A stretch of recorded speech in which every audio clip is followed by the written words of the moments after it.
dan juga dikaruniai kesabaran. Terus bagaimana hubungan dengan anak Karena saya yang kedua-duanya sekolah baik. pesantren? Sehat, syukur Ini baik. mau nanya. Sakit, sabar juga baik. Terima kasih Bapak. Namun yang lebih kita sukai adalah sehat dan syukur. Bismillahirrahmanirrahim. Assalamualaikum warahmatullahi wabarakatuh. Alhamdulillahirabbil alamin. Wassalatu wassalamu ala asrofil anbiya'i wa sayyidil mursalin nabiyina Muhammadin wa ala alihi wa sahbihi wa man tabi'ahum bi ihsanin ila yaumiddin, amma ba'd. Para pemirsa Fatwa TV dan juga para pendengar radio dimanapun Anda berada, a'azzani Allah wa yakum. Semoga Allah Subhanahu wa taala senantiasa mencurahkan rahmatnya untuk kita sekalian. Alhamdulillah, senang sekali di kesempatan yang berbahagia ini kami dapat menyapa Anda kembali di program kesayangan kita, Live Interaktif, bertemakan tentang Tarbiyah Islamiyah atau pendidikan Islam. Dan program ini diasuh dan juga dibimbing oleh guru kita, Al-Ustadz Nafi Zainuddin LC MHI Hafizahullahu Ta'ala, yang dimana beliau adalah salah satu dari anggota Dewan Fatwa Perhimpunan Al-Irsyad. Salawat dan salam semoga tercurahkan kepada suri toleran kita, baginda Nabi Muhammad SAW, beserta para keluarganya, para sahabatnya, dan juga para pengikutnya yang setia, yang mengikuti jejak beliau dan juga jejak para sahabatnya hingga akhir zaman nanti. Ikuti Islam azan ya Allah wa yakum. Kami konfirmasikan juga untuk live interaktif ini kami di-relay oleh beberapa stasiun radio yang tergabung di RTVC, Asosiasi Radio dan Televisi Islam Indonesia. Di antaranya ada Radio Bimbas Yogyakarta, Radio Sahabat Tegal, Radio Suara Madinah Caruban, ada Radio MDFM Probolinggo, Radio Hang FM Batam, kemudian Radio Amuba Pangkal Pinang, Radio Sago FM Sumatera Barat, Radio Gema FM Bontang, ada Radio Al-Hikmah Banyuwangi, Radio Albina AM Bekasi, Radio Tua FM Riau, Radio Dai Tengaran, dan Radio Mas FM Seragen. Terima kasih, kami ucapkan jazakumullahu khairan. Semoga tayangan ini bermanfaat. Dan alhamdulillah telah terhubung bersama guru kita, Al-Ustadz Nafi Zainuddin LC MHI Hafizahullahu Ta'ala, langsung dari kediaman beliau di kota Temanggung, Jawa Tengah. Dan mari kita coba sapa. Assalamualaikum warahmatullahi wabarakatuh, Ustaz sudah. Waalaikumsalam warahmatullahi wabarakatuh. Alhamdulillah. Bagaimana kabar Ustaz? Alhamdulillah baik. Antum kru semua insyaallah sehat-sehat semua. Alhamdulillah, kami di sini sehat walafiat, dan kami ucapkan terima kasih kepada Ustaz yang telah meluangkan waktunya di kesempatan kali ini. Barakallahu fikum Ustaz.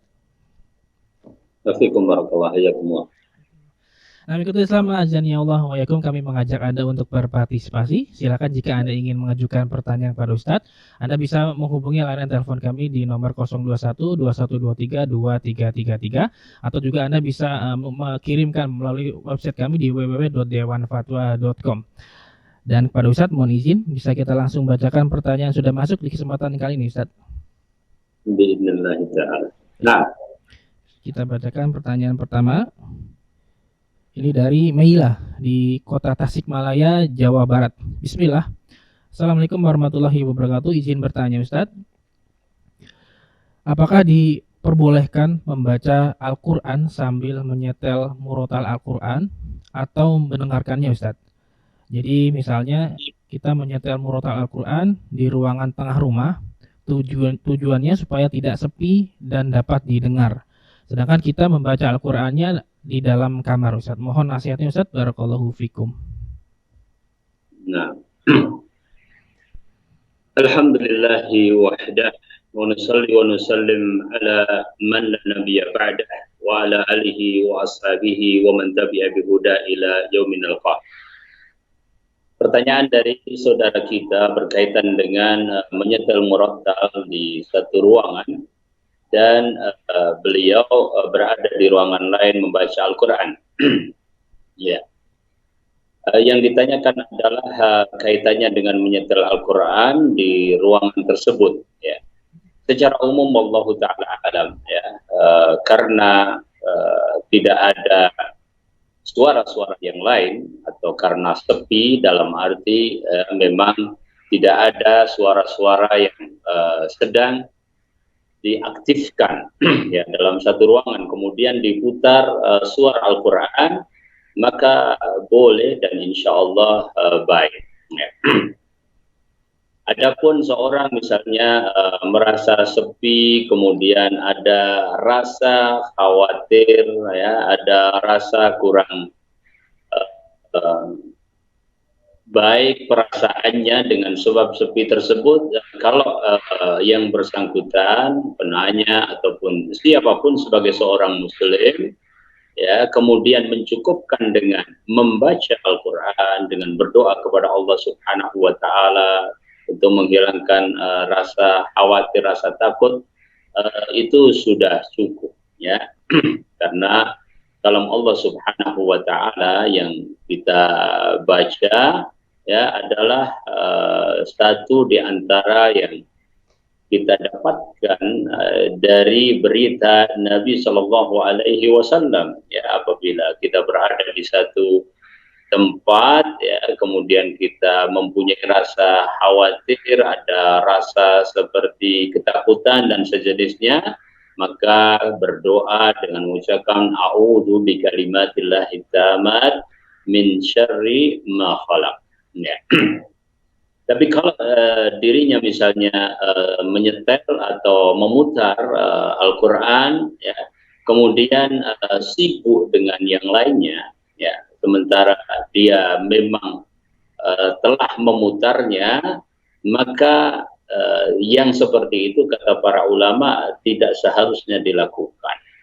Sebab khawatir masuk dalam pengertian hajar, ya, satu jenis dari jenis-jenis hajar meninggalkan Al-Quran, kita memutarnya tetapi kita mengabaikannya karena kita sibuk dengan yang lainnya, ya. Bahkan sebagian ulama, kalau memang kita sedang fokus terhadap masalah-masalah tertentu, ya, maka Al-Quran yang diputar, ya, lebih baik untuk sementara dinonaktifkan, ya. Sebagai contoh, seorang sedang mengerjakan sesuatu, ya, dia mungkin di hadapan laptop, sedang fokus, ya, pada pekerjaannya, kemudian Al-Quran di ruangan tersebut juga diputar, sedangkan fokusnya dia adalah kepada pekerjaan tersebut. Bahkan ulama mengatakan sebaiknya dia fokus kepada pekerjaannya, kemudian dinonaktifkan dulu Al-Qurannya, ya. Adapun dia berkegiatan sedikit, kadang sebentar, ya, mempunyai kegiatan yang umum saja, tetapi tetap mengindahkan, tetap berupaya untuk menjadikan perhatiannya kepada Al-Quran, maka insya Allah tidak masalah. Karena faktanya juga, khususnya orang-orang Indonesia merasa mungkin tenteram dengan mendengarkan ayat-ayat Al-Quran meskipun dia sesungguhnya belum memahami makna-maknanya. Wallahu ta'ala a'lam. Masya Allah. Baik, Ustaz, jazakallahu khairan wa barakallahu fikum atas jawaban dan penjelasannya. Demikian bertanya atas nama Mila di Tasikmalaya, semoga bisa difahami dan semoga bermanfaat. Baik, Ustaz, kita bacakan pertanyaan berikutnya dari Muhammad Nahda Alfian di Sulawesi Selatan, Kota Makassar.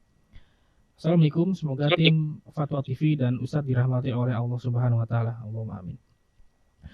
Izin bertanya, Ustadz, saya menerima bantuan uang kuliah tunggal atau SPP dari kampus, namun penyalurannya melalui bank konvensional dan rekening sudah dibikinkan oleh pihak kampus.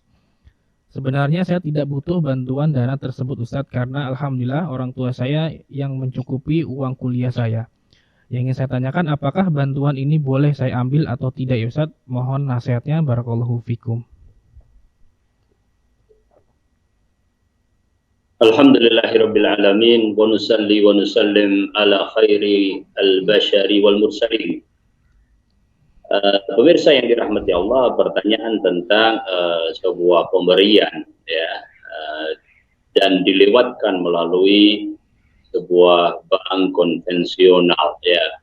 Hakikatnya adalah tentang hibah, ya, atau pemberian, ya, asal syarat-syarat dari pemberian tersebut adalah syarat-syarat yang sah, wallahu ta'ala alam, ya, bahwa orang yang memberi atau pihak yang memberi memang apa istilahnya jaizu at-tasarrufi, ya, dia boleh ya menggunakan barang tersebut. Memang dia adalah pihak yang berwenang untuk memberikan dana tersebut, ya, jaizu tasarruf, ya.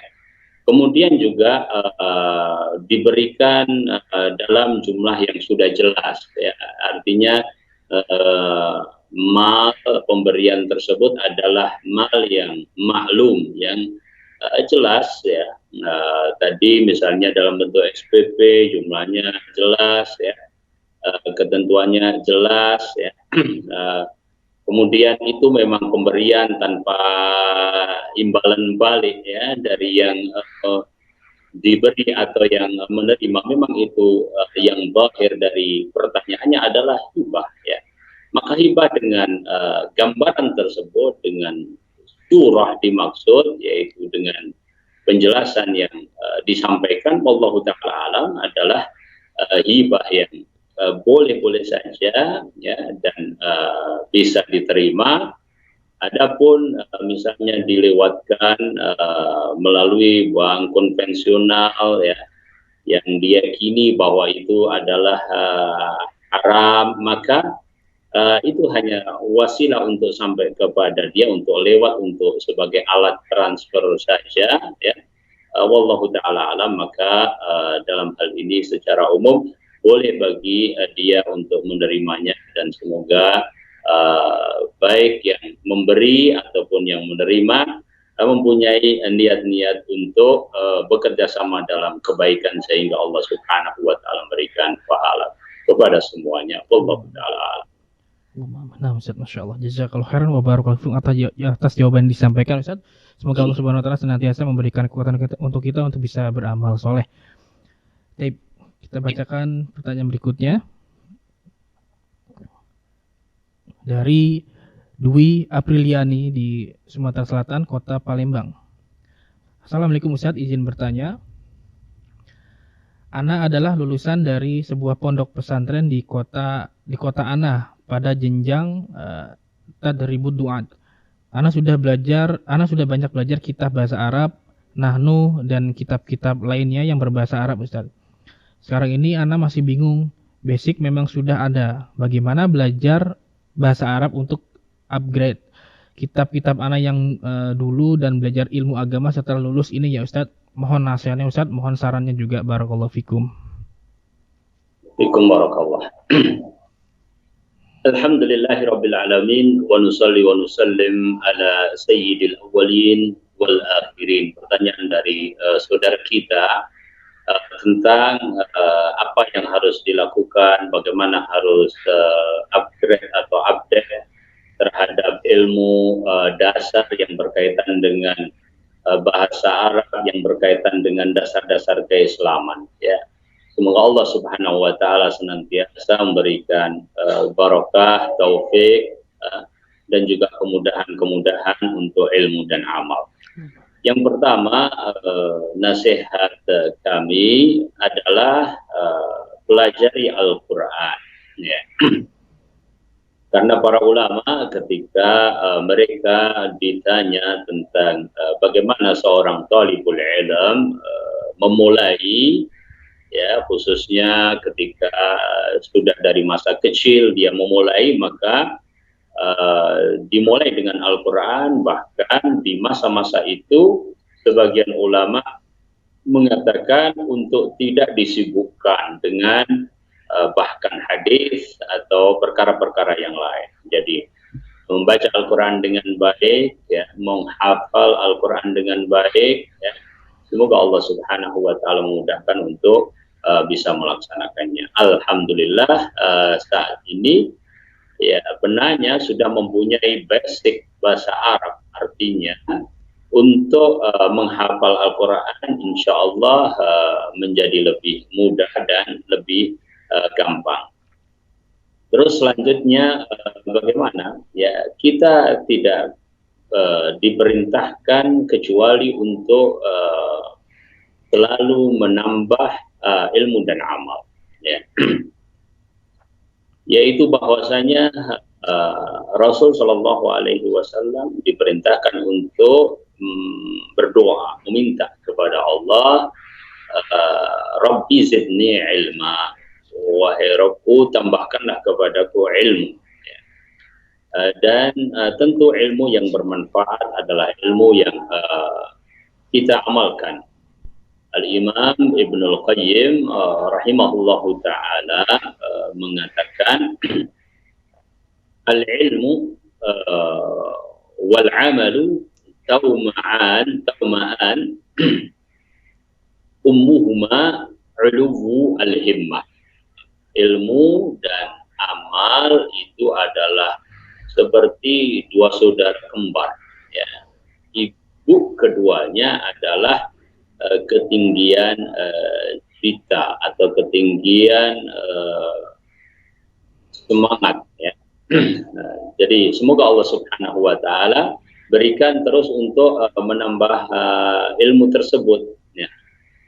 Nah, sesuai dengan tahapan-tahapan, karena bisa dikatakan ilmu bahasa Arab itu adalah ilmu kunci, ya, maka kita masuk kepada tahapan yang berikutnya, ya. Apabila ilmu kunci itu alhamdulillah ya sudah minimalnya tingkat dasarnya ada, karena ilmu bahasa Arab juga bertingkat-tingkat, ya.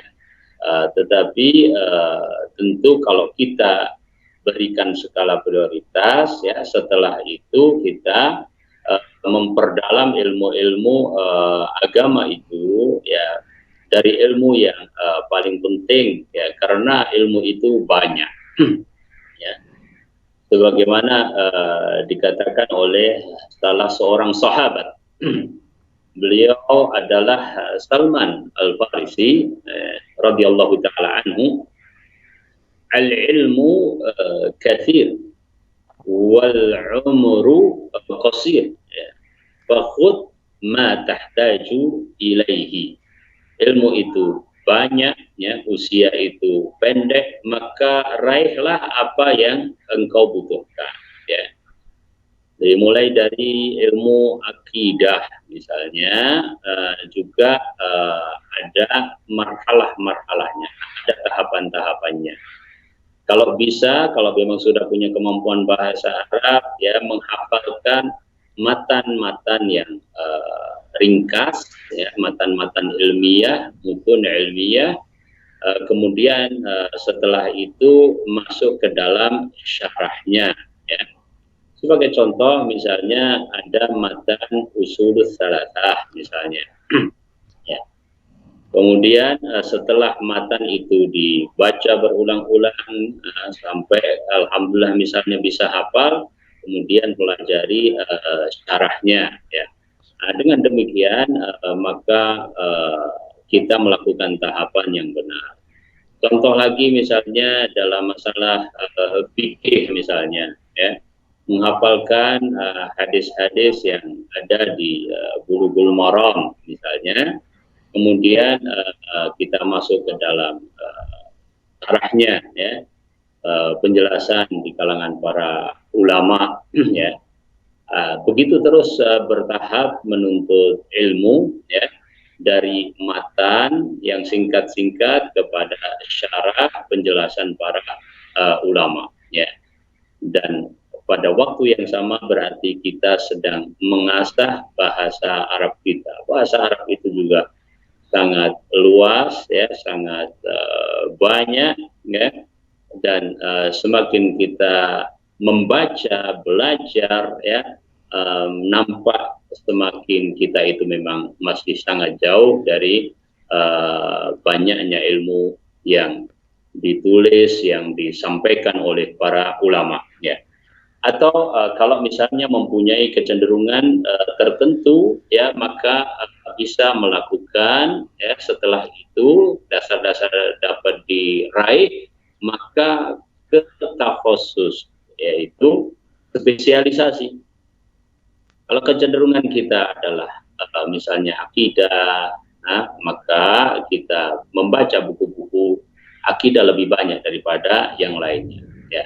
Dan saya mengingatkan untuk, ya, bersama ustadz, ya, sebagaimana nasihat ulama Imam Syafi'i misalnya mengatakan wasuhbatu ustadin, ya, melalui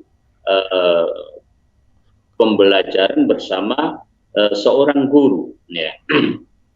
Baik guru secara langsung atau kalau misalnya ada halangan-halangan tertentu, dia bisa memanfaatkan media, misalnya tadi kitab Ushulul Tsalatsa misalnya, setelah matanya syarahnya bisa kita ikuti dari penjelasan para ulama melalui rekaman, baik rekaman suara ataupun rekaman video dari para ulama langsung. Wallahu ta'ala a'lam.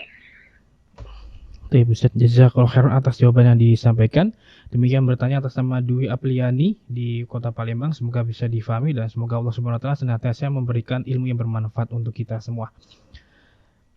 Nah, mengikuti Islam azan ya Allah wa yakum, kami mengajak Anda kembali untuk berpartisipasi. Silakan jika Anda ingin mengajukan pertanyaan pada Ustadz, Anda bisa menghubungi layanan telepon kami di nomor 021 2123 2333. Silakan kita angkat.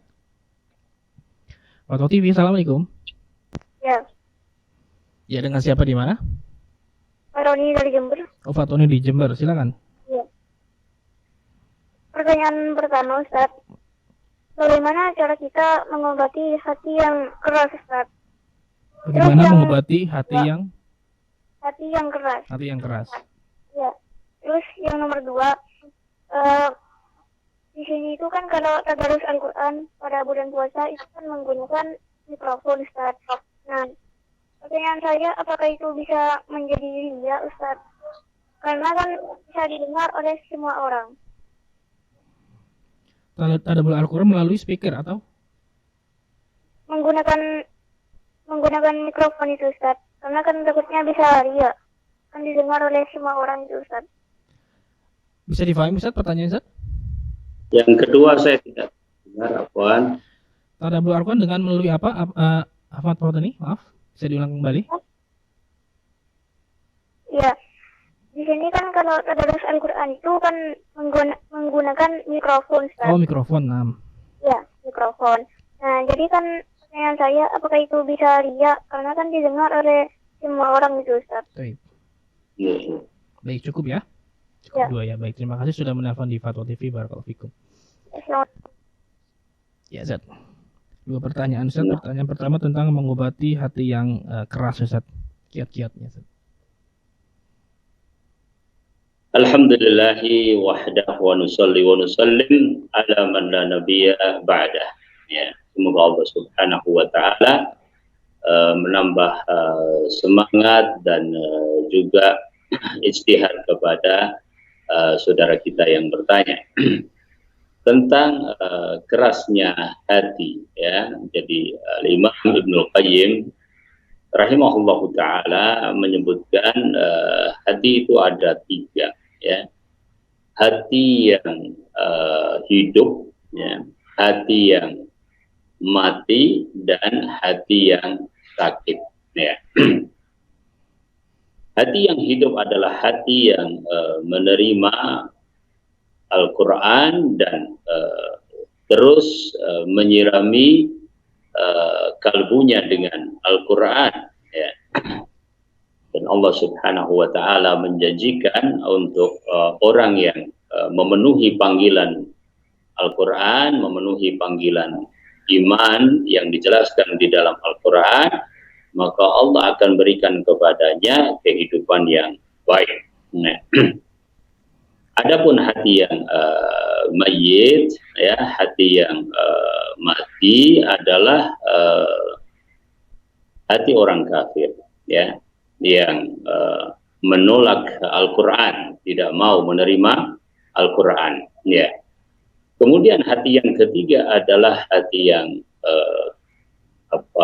sakit marid, ya. Kerasnya hati, ya, tergantung kepada jenis keras seperti apa, ya. Allah Subhanahu wa taala menyebutkan tentang kerasnya hati itu misalnya di dalam surat Al-Baqarah, ya, bahkan bisa fahiya kal hijarati au asyaddu qaswa, dia itu seperti batu atau bahkan lebih keras dari batu, ya. Yang disifati seperti itu adalah hati yang tidak menerima Al-Quran, tergantung seberapa ketidakpenerimaannya terhadap Al-Quran, ya. Bisa jadi keras tetapi masih dalam kategori sakit, ya. Maka bagaimana melunakkannya, ya? Melunakkan hati yang keras, yang pertama, ya, memang dia harus berupaya, ya, atau diupayakan oleh pihak lain, ya, mendengarkan dan membaca, ya, artinya dia diajak untuk membaca ayat-ayat Allah Subhanahu wa Ta'ala. Sebab pada Al-Quran, ya, ada obat untuk itu, ya. Kerasnya hati itu karena bisa sombong, ya, karena bisa menuruti hawa nafsu, ya, bisa karena terlalu banyak dosa, ya. Oleh karenanya, ya, obatnya adalah membaca Al-Quran dan juga banyak berzikir kepada Allah, dan diantara zikir yang paling penting adalah istighfar, ya. Tetapi untuk sampai kepada istighfar kepada Allah Subhanahu wa Ta'ala, ya, tentu dia harus disadarkan dahulu, ya. Bagaimana dia akan istighfar kepada Allah Subhanahu wa Ta'ala kalau dia sendiri belum merasa keliru, ya, belum merasa salah, ya. Adapun seorang muslim, ya, seorang muslim yang dia sesungguhnya kadang ingat, kadang lupa, ya, kemudian kadang merasa bahwa hatinya keras, ya, kadang merasa imannya itu lemah, ya, berarti ada satu penyakit di dalam dirinya. Ya. Maka seorang mukmin yang seperti ini, ya, bisa untuk langsung, ya, mengambil obat itu. Artinya dia membaca Al-Quran, ya, kemudian memahami apa yang ada di dalamnya, ya, merenungi firman-firman Allah Subhanahu wa Ta'ala. Ada satu orang yang mu'alaf, ya, masuk ke dalam dinul Islam setelah pencarian cukup lama. Artinya dia mempelajari apa yang dia kenal dari seluruh agama yang ada di dunia ini, ya. Kemudian dia berkesimpulan bahwa yang paling masuk dalam alam pikiran dia, ya, adalah agama Islam, ya. Namun dia mengatakan pada dirinya, saya akan masuk Islam, ya, cuma saya membutuhkan pertanda, ya. Artinya dia ingin bukti yang dia lihat dengan mata kepala sendiri, ya, bisa dirasakan dengan panca inderanya. Dia menunggu seakan-akan perlu adanya sebuah keajaiban dan semacam mukjizat dalam alam pikiran dia, supaya dia mantap setelah perjalanan alam pikirannya bahwa Islamlah yang benar, ya. Namun tidak kunjung datang, ya, yang seperti itu sampai dia menyimpulkan mungkin saya tidak membutuhkan itu, dan membaca kembali ayat-ayat Al-Quran, dan dia dapatkan ayat-ayat Al-Quran yang berbicara tentang kekuasaan Allah, tanda-tanda kekuasaan Allah Subhanahu wa Ta'ala, makhluk-makhluk yang begitu besar, bahwa dia adalah manusia yang kecil, yang sangat lemah, yang yang kehendaknya itu adalah kehendak yang apabila Allah Subhanahu wa taala tidak menghendaki tidak akan terjadi pada dirinya. Artinya dia sangat butuh kepada Al-Khaliq, dan tanda-tanda Al-Khaliq Allah Subhanahu wa taala itu adalah ada di sekitarnya semuanya. Lihatlah gunung, lihatlah bumi, lihatlah dirimu, wa fi anfusikum afala tubsirun, ya. Baru dia nyadar, baru dia ngerti, ya, baru hatinya kemudian mantap untuk mengikrarkan syahadatain asyhadu la ilaha illallah wa asyhadu anna muhammadan rasulullah, ya. Jadi hatinya menjadi lembut ketika dia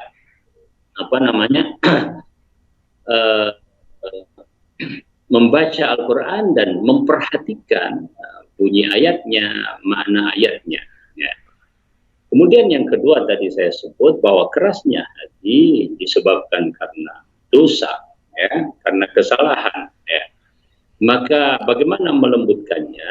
Ya, melembutkannya adalah dengan cara beristighfar kepada Allah Subhanahu wa taala, ya, mengakui kesalahan-kesalahan itu, ya, kemudian memohon ampunan dan maaf dari Allah Subhanahu wa taala. Maka insya Allah itu juga merupakan cara agar hati kita lembut, dan itu adalah salah satu bentuk zikir yang terpenting khususnya bagi orang-orang yang merasa hatinya keras karena kesalahan-kesalahan dan pelanggaran-pelanggaran terhadap syariat Allah Ta'ala. Ustaz, Masya Allah. Untuk pertanyaan kedua, Ustaz, tentang ketika membaca Al-Quran dengan menggunakan mikrofon, Ustaz, apakah ria, Ustaz? Membaca Al-Quran melalui mikrofon, ya. Suara-suara seperti itu. Di bulan Ramadan gitu, ya. Nah, Ustaz. Nah, ya, kita semuanya mengharapkan untuk sampai kepada bulan Ramadan yang terdekat, insya Allah, dan semoga Allah berikan taufik untuk beramal ibadah, dan amal ibadah yang paling agung, yang paling penting, ya, di antaranya setelah puasa, qiyamul lail adalah qiraatul Quran, ya. Bagaimana Rasulullah SAW juga melakukan tadarus Al-Quran, ya, di hadapan Jibril alaihi salatu wassalam. Ya. Pada dasarnya membaca Al-Quran apakah langsung, ya, atau melalui mikrofon, ya, maka seperti amalan-amalan ibadah yang lainnya. Artinya apa? Ya, amalan-amalan ibadah itu yang paling tinggi derajatnya di sisi Allah adalah yang paling ikhlas. Yang pertama ukurannya itu, ya. Jadi kalau membaca Al-Quran yang paling ikhlas adalah dia sendiri, ya, maka ya itu yang paling baik, ya. Tapi membaca Al-Quran melalui mikrofon didengar orang lain, ya, kemudian tetap ikhlas, ya, di sana ada nilai yang lain mungkin, ya, mengajak orang untuk tadarus. Cuma di antara adab-adab yang perlu diperhatikan selain menjaga keikhlasan adalah tidak boleh, meskipun itu bacaan Al-Quran, ya, mengganggu, ya. Maksud mengganggu di sini adalah baca Al-Quran yang disuarakan dengan keras tidak pada tempatnya, ya. Contoh misalnya orang sudah waktunya untuk istirahat, ya, kemudian orang perlu istirahat untuk dia bisa bangun tepat waktu untuk makan sahur. Tetapi karena terganggu oleh kerasnya suara, sebenarnya tidak ada seorang muslim yang merasa terganggu dengan suara Al-Quran. Tetapi karena kerasnya suara misalnya, ya, atau tidak tepat waktunya, maka menjadi terganggu orang tersebut, ya. Pada akhirnya terganggu juga ibadahnya. Maka ini seharusnya tidak dilakukan sebagaimana para ulama menjelaskan masalah ini, wallahu ta'ala a'lam. Masya Allah, Ustaz, jazakallahu khairan wa barakallahu fikum atas jawaban dan penjelasannya. Demikian bertanya atas nama Fatoni di Jember, semoga bisa difahami. Bisa kita bacakan pertanyaan berikutnya. Kita angkat dari website. Dari Intan Yuliana di Kabupaten Sleman, Yogyakarta. Assalamualaikum warahmatullahi wabarakatuh. Izin bertanya Ustadz. Saya mempunyai anak perempuan usia 2,5 tahun. Mulanya saya ajarkan Al-Fatihah. Dia bisa mengikuti. Setelah itu saya ajarkan surat An-Nas. Tapi dia belum mau mengikuti Ustadz. Dan saya menyuruh baca Al-Fatihah juga tidak mau lagi. Belajar mengaji dan membaca buku cerita juga. Bagaimana tentang kondisi ini ya Ustadz, supaya anak saya mau belajar lagi, dan bagaimana cara mendidiknya biar suka mengaji dan belajar. Saya juga sudah berusaha untuk mengaji di depannya. Mohon nasihatnya dan sarannya Ustadz, barakallahu fikum. Nah, Alhamdulillahirabbil alamin wa nusalli wa nusallim ala Rasulillahil amin. Ya. Pertanyaan-pertanyaan serupa mungkin pernah ditanyakan dan saya diantaranya menjawab bahwa bentuk-bentuk pengajaran yang paling pas untuk anak-anak kecil, ya, khususnya adalah sebelum tamyiz, itu adalah bentuk keteladanan, ya, kedua, dan pembiasaan, ta'wid, ya, di samping memperhatikan alam mereka, dunia mereka, yaitu dunia anak-anak, ya. Karena kalau kita perhatikan, wallahu ta'ala alam, ya, di masa Rasul Shallallahu Alaihi Wasallam, ya, ada 3 hal tadi, ya, artinya dunia mereka, dunia anak-anak juga diakui, ya, seperti misalnya muamalah Rasul Shallallahu Alaihi Wasallam kepada Hasan, Husain, ya, muamalah Rasul Shallallahu Alaihi Wasallam kepada anak-anak paman beliau, ya, kepada keponakan-keponakan beliau, ya, itu dijaga sama Rasulullah SAW. Artinya dunia anak, kadang-kadang anak itu semangat, kadang kurang semangat, kadang perlu dikasih daya tarik, ya. Kadang di saat dia semangat itu kita sambut, tapi di saat dia itu kurang semangat, ya, kita agak memberikan kesempatan atau memberikan kesempatan secukupnya, semacam fushah, yaitu istirahat, ya. Jika kita pahami tentang hal tersebut, maka 2 hal yang pertama tadi tetap kita lakukan, ya, yaitu kedua, artinya biarkan dia untuk selalu melihat perkara-perkara yang baik, ya, dari orang tua, dari ayah dan bundanya, ya, termasuk tadi ketika sudah dicontohkan, ya, kita membaca Al-Quran misalnya, ya, kadang dia mungkin mendekat ikut membaca, kadang dia merasa dia sedang ada keperluan lain, ingin agar orang tuanya menutup Al-Quran, yaitu dunianya, ya. Itu adalah saat dimana kadang dia sesuai dengan apa yang kita inginkan, kadang dia merasa bahwa dia sedang melakukan sesuatu yang sesuai dengan alamnya atau dunianya. Kemudian ta'wid tadi adalah pembiasaan. Apa yang sudah dilakukan adalah baik, ya, mengajarkan Al-Fatihah, ya. Kemudian ketika An-Nas diajarkan, ternyata dia tidak mau, ya, tidak bisa kita ambil kesimpulan bahwa selamanya dia tidak akan mau. Nggak mungkin hari itu saja, ya, mungkin saat itu saja, besok mungkin dia mau, bahkan ketika mau dia akan mengulang-ulang lebih banyak daripada misalnya yang ditargetkan orang tua, yang diinginkan oleh orang tua, gitu. Jadi jangan putus asa, tetapi intinya bagaimana menjadikan anak juga suka terhadap Al-Quran, dan untuk menjadikan anak itu suka kepada Al-Quran, tentu kita insya Allah sepakat tidak dengan cara memaksakan karena dia akan salah paham. Allahu ta'ala a'lam.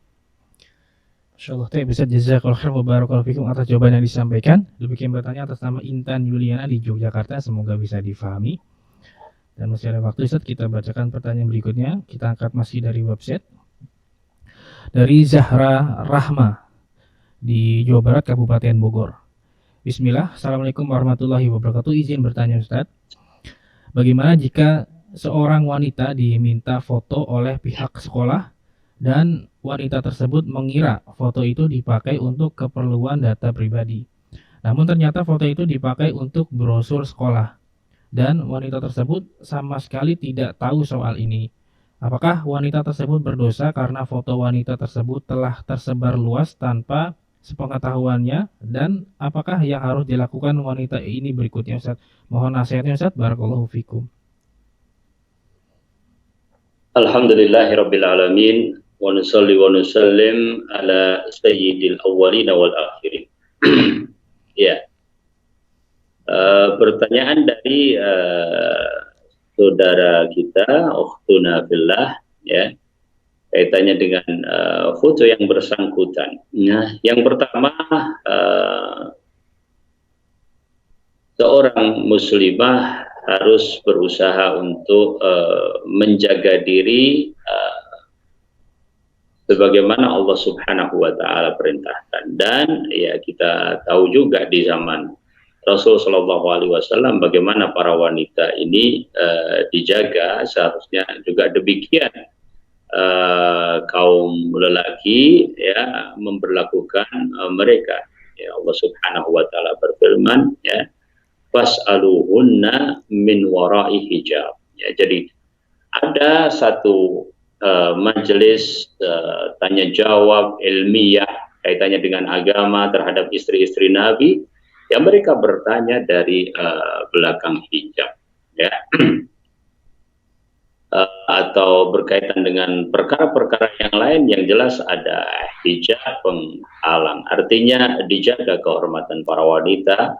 Jadi harus ada dari semua pihak, ya, baik pihak wanita muslimah, ya, atau pihak masyarakat. Dan di antara masyarakat ini adalah sekolah, ya. Sekolah ini adalah bagian dari masyarakat yang mempunyai peranan sangat penting di dalam pendidikan, di dalam tarbiyah, di dalam mengajarkan hal-hal yang menjaga kehormatan muslimah atau para wanita.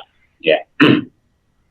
Lahir dari apa yang ditanyakan berkaitan dengan persyaratan, Allah Ta'ala alam, ya, jika itu adalah bagian dari persyaratan administratif untuk bisa sekolah, tentunya ya kita tidak bisa mengelak. Ya. Adapun penyalahgunaan, ya, penyalahgunaan yang dimaksudkan ya bukan salah gunanya, ya, bukan salah oktifillah dalam hal ini, ya, karena orang lain yang berbuat zalim kepada kita, ya, orang lain yang menyebarkan misalnya foto kita, ya. Jelas saudara kita penanya mempunyai hak untuk tidak digunakan sebagaimana seharusnya, karena itu hanyalah merupakan perkara administratif, ya. Misalnya tidak ada hak juga dia untuk melakukan hal itu, maka itu adalah jelas kesalahan, ya, yang kita bisa meminta atau mengoreksi, dan semoga Allah Subhanahu wa taala berikan jalan untuk itu. Ya, berikutnya adalah kita sudah menunjukkan dan berusaha, ya, kemudian menjaga diri kita sebagaimana yang tadi saya sebutkan di muka, bahwa tugas kita adalah menjaga diri kita untuk masa-masa yang akan datang. Wallahu ta'ala alam. Ustaz, jazakallahu khairan atas jawaban yang disampaikan. Demikian bertanya atas nama Zahra Rahma di Bogor. Semoga bisa difahami dan semoga Allah Subhanahu wa taala mudahkan urusannya. Jadi Ustaz, kita bacakan pertanyaan berikutnya dari Norza Rimjan di negara Malaysia, Ustaz. Assalamualaikum Ustaz, saya izin bertanya tentang nama anak. Suami saya telah menamakan anak Baratul Afnan, yang kami maksudkan barah itu anak agar anak meninggalkan perkara syirik dan dosa besar. Namun apakah gabungan nama Baratul dan Afnan itu bercanggah ya Ustadz? Saya mohon saran apakah barah sesuai atau tidak dijadikan nama Ustadz? Mohon nasihatnya Ustadz, barakallahu fikum. Waalaikumsalam warahmatullahi wabarakatuh. Ya. Pertama tentang lafaz apa tadi bercanggah ya dalam bahasa saudara kita di Malaysia, saya tidak paham tentang hal itu. Apa maksudnya? Ya? Di sini dimaksud kontradiktif Ustaz. Kontradiktif. Oh iya. Kontradiktif itu berarti antara apa tadi? Antara nama Baratul dan Afnan itu apakah kontradiktif Ustaz? Ya, ya. Nah, ya apakah itu kontradiktif atau tidak? Allah Taala alam, saya tidak mengetahuinya. Adapun nama Bara, ya, adalah nama Arab asli. Ya. Artinya ada nama itu di nama-nama orang Arab. Ya, itu adalah nama Arab yang asli. Dan maksud saya nama Arab asli itu ya sesuai dari susunan bahasanya ya. Sebagian ulama kalau tadi dari sisi kontradiktif atau tidak, adapun lebih dari satu suku kata ya sebagian mengembalikan kepada uruf ya, kebiasaan masyarakat setempat. Ya, kalau misalnya di masyarakat Arab, ya kebiasaannya adalah satu kata, ya misalnya namanya adalah Muhammad, Ahmad, Abdullah, Abdul Aziz, Abdurrahman, Umar, Zaid, ya ada yang bertingkat misalnya Mahdi Karib misalnya, gitu ya.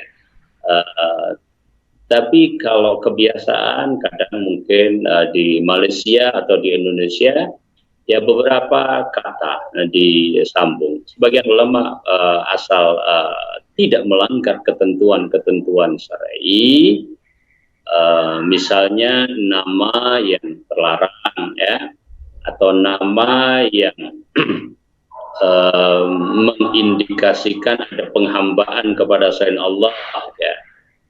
Ya, itu dijauhi, tidak dilakukan, maka ya boleh-boleh saja kembali kepada huruf ya. Jadi pada nama Bara ya, kalau maksudnya itu misalnya seperti firman Allah Subhanahu wa taala, innani bara'un mimma ta'budun ya. Ya seperti perkataan Nabi Allah Ibrahim alaihissalatu wassalam kepada bapaknya, berarti maksudnya adalah berlepas diri dari keburukan, misalnya berlepas diri dari kemusyrikan. Ya makna yang seperti itu adalah makna yang boleh-boleh saja, yang tidak ada larangan, dan sekali lagi bahwa kata tersebut termasuk salah satu di antara kata atau nama yang dipakai oleh orang Arab dan merupakan asli bahasa tersebut ya. Wallahu ta'ala alam. Insyaallah Ustaz, jazakallahu khairan wa barakallahu fikum atas jawaban yang disampaikan. Demikian bertanya atas nama Nur Zahrimia di Malaysia, semoga bisa difahami. Tapi Ustaz, masih ada waktu, kita bacakan pertanyaan berikutnya. Pertanyaan dari hamba Allah di Bogor. Assalamualaikum Ustaz, izin bertanya, bagaimana cara bertaubat dari memberikan contekan atau kerjasama saat dahulu ujian Ustaz? Mohon nasihatnya Ustaz, barakallahu fikum. Nah, wallahu ta'ala alam, ada beberapa perbedaan ulama di dalam masalah hal ini, tetapi yang paling baik kalau misalnya bisa dilakukan, yang paling aman adalah minta untuk dikoreksi kembali kepada pihak-pihak yang berwenang terhadap ujian atau contekan, ya, dan kemudian bisa dirubah kembali apa yang telah dilakukan itu sehingga nilainya menjadi nilai yang tidak bermasalah, ya. Tapi mungkin faktanya itu akan susah dilakukan, maka minimalnya adalah seorang mengakui kesalahannya, berusaha untuk sampai kepada para penanggung jawabnya dan memperbanyak istighfar kepada Allah Subhanahu wa taala. Sebagian ulama menyebutkan sampai lebih berat dari itu konsekuensinya, sehingga kita harus mencari pekerjaan tidak menggunakan hasil nilai tersebut dan sebagainya. Wallahu ta'ala alam. Ya, itu yang bisa saya sampaikan berkaitan dengan apa yang telah lalu, dan susah bagi seseorang untuk langsung mengoreksi walaupun sudah menyadari akan hal itu, karena terkait misalnya dengan rapot yang sudah berlalu, dengan ijazah yang sudah keluar, ya. Wallahu ta'ala alam. Masya Allah Ustaz, barakallahu fiikum atas jawaban yang disampaikan. Demikian pertanyaan, semoga bisa difahami. Dan mungkin kita bacakan pertanyaan terakhir di kesempatan kali ini Ustaz, dari Meta Putri Apriliani di Kota Jambi. Assalamualaikum warahmatullahi wabarakatuh Ustaz. Afan Ustaz izin bertanya, bagaimana agar Ana bisa mengisi waktu agar selalu bermanfaat dan selalu giat dalam belajar? Mohon nasihatnya Ustaz, barakallahu fikum. Nah, alhamdulillah wa nusalli wa nusallim ala Rasulillah. Ya, kalau tadi kita katakan bahwasanya al-ilmu wal amalu itu adalah taumaan, ya, dua saudara kembar yang ummuhuma itu adalah ulul himmah. Sebaliknya, ya, sebaliknya yang bertentangan dengan itu, ya, biangnya itu adalah al-kasal, yaitu kemalasan, ya. Oleh karenanya kemalasan itu adalah sebuah penyakit atau biang kerusakan yang harus kita upayakan untuk benar-benar hilang dari diri kita, ya. Bagaimana cara menghilangkannya? Ya, cara menghilangkannya, ya, yang pertama, seluruh amal itu kita minta pertolongan kepada Allah Subhanahu wa taala, ya. Iyyaka na'budu wa iyyaka nasta'in. Jadi taufik untuk beramal baik, untuk beramal soleh itu adalah dari Allah Subhanahu wa taala, maka kita meminta kepada Allah. Maka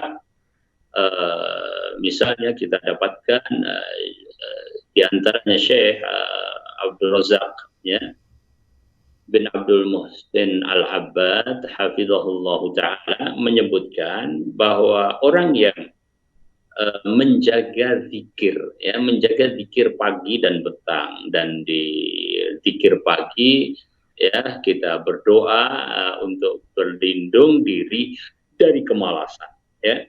Orang yang menjaga zikir itu, terutama zikir paginya, apabila dia di pagi hari itu memulai dengan baik, memulai dengan zikir pagi, maka baqiyatu yaumihi, ya, sisa dari harinya sampai dia akan istirahat lagi, itu insya Allah hari yang barakah, insya Allah hari yang penuh dengan semangat, ya. Jadi kita minta tolong sama Allah untuk menghilangkan kemalasan itu. Kemudian yang kedua, memang harus ada lawannya, yaitu uluwu al-himmah tadi, ya. Bahwa ketika kita merasakan kita sedang malas, kita bisa membedakan antara capek dengan malas, ya. Capek itu karena kita kelelahan memang karena aktivitas, tapi malas itu kita nggak melakukan apa-apa, bukan karena capek, memang enggan atau tidak mau melakukan apa-apa, maka itu harus segera dilawan, ya, dengan kita bersegera untuk menyatakan pada diri kita bahwa ada hal yang manfaat yang bisa kita lakukan, ya. Ada hal yang berguna untuk diri kita selain hanya malas-malasan saja. Itu memang melawannya dengan demikian, ya. Pokoknya segera bergerak, segera bergegas untuk melakukan aktivitas-aktivitas. Kemudian tips yang ketiga, ya, untuk melawan itu perlu adanya tanwir, yaitu bervariasi di dalam beramal. Ya, kadang kemalasan itu timbul karena kebosanan, ya, semacam futur, ya, tidak mau untuk melakukan sebuah aktivitas dengan semangat dikarenakan ya kebosanan-kebosanan tertentu. Maka itu diantara obatnya adalah dengan tanwi al-ibadah, ya, maksudnya bervariasi di dalam ibadah. Makanya disebutkan di dalam Al-Quran, fa'idha faradta fansab, ya.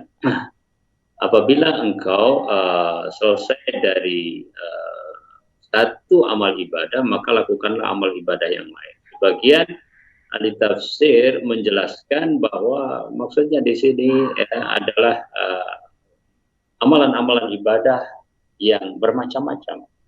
Kadang dia membaca Al-Quran dalam waktu yang lama, kemudian muncul pada dirinya mungkin kecapean, pada akhirnya ada semacam kebosanan, ya, karena lamanya, ya. Maka hendaklah dia mengalihkan amal yang lain.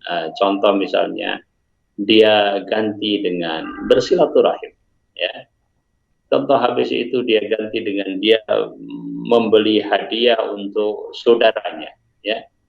Contoh dia ganti dia menulis sesuatu, ya.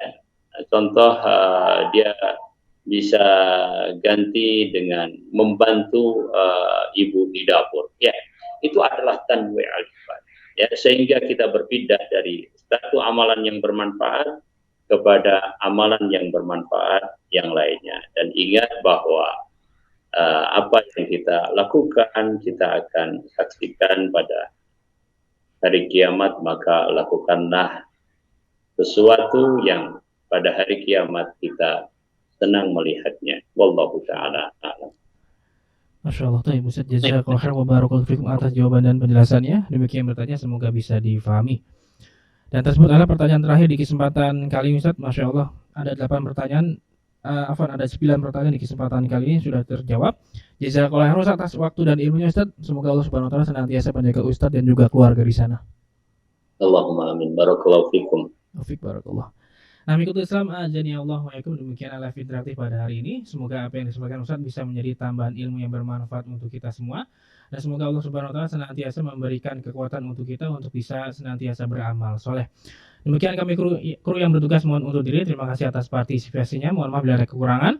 Dan saksikan live interaktif nanti malam insyaallah bersama Al-Ustaz Dr. Muhammad Nur Ihsan hafizahullah taala dengan pembahasan tema keimanan, doa dan zikir pukul jam 8 malam, jam 20.00 waktu Indonesia Barat. Kami Kurni Mumtaz mohon undur diri. Terima kasih atas partisipasinya. Mohon maaf bila ada kekurangan dan kita tutup. Subhanakallahumma wa bihamdik asyhadu an la ilaha illa anta astaghfiruka wa atubu ilaik. Shallallahu ala nabiyyina Muhammad wa ala alihi washabbihi ajmain. Wassalamualaikum warahmatullahi wabarakatuh. Dan juga dikaruniai kesabaran. Terus bagaimana hubungan dengan anak Karena saya yang kedua-duanya sekolah baik. pesantren? Sehat, syukur baik. Mau nanya. Sakit, sabar juga baik. Terima kasih Bapak. Namun yang lebih kita sukai adalah sehat dan syukur.